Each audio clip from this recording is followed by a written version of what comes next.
ඔබත් වරදක් අත්හරින්න. උන්වහන්සේ එක බණපදින් 1000ක් පව් අත්හැරියා. අඩුම තරම අපි බණපද 1000කට එක පවක්. එහෙම හරි.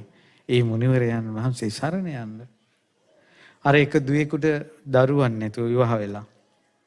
නමුත් ඒ දරුවා ඒ දුව බනහල පුංචි කාලේ ඉඳලම කුමරි බඹසර රැකලා. කුමරි බඹසර පිවිතුරු ජීවිතයක් කෙල්ල තියාගෙන ඉඳලා. ඒ කෙල්ල දවසක් අඟුලිමාල සෑය වත් කරලා සෑයට නල්ල තියලා කියලා මං කුමරි බඹසර රැක්ක සත්‍යයක්. මහරහතන් වහන්සේ මට දරුවෙක් ඔබ වහන්සේගේ ආශිර්වාදයෙන් දරුවෙකුට ආශිර්වාද වුණ පුතෙක් ඕන මට කියලා. දවස් 10කින් කුසේ දරුවෙක් පිළිසිඳ ගත්තා. පුතේ.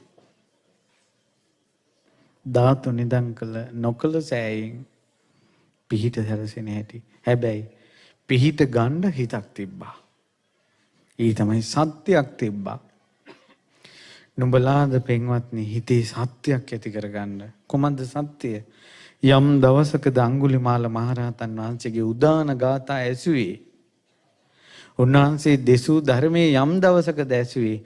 එදා සිට මා මේ පව් වලින් වැළකී වාසය කරනවා. ඒක සත්‍යයක්.